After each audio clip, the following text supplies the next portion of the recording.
চলা নাগে। আর এই দেখেন এরা মাসে টিকটক করে লাখ লাখ টাকা কামাই হরে না পারে এই পথই বেছে নিচ্ছে। এই মিয়া, টাকা পয়সাই কি সবকিছু? সম্মান একটা দামি জিনিস। এই দেখো তার উদাহরণ, 10 বার কান ধরে উঠবাস করালাম, আবার কি মুরগি ডাউনও দেওয়ালাম। চাইলে তোমাকেও দিতে পারতাম, দেইনি কেন জানো?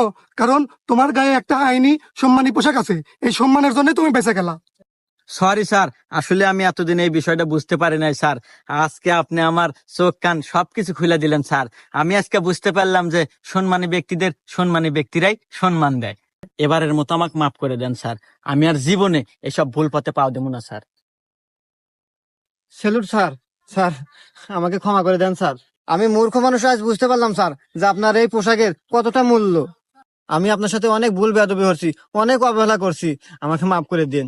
আর স্যার, আমার মতো মূর্খ মানুষকে আপনি বুঝা দিলেন যে সম্মানীয় ব্যক্তিদের সব জায়গায় সব পরিস্থিতিতে সম্মান সম্মান দেওয়া দেওয়া উচিত। উচিত।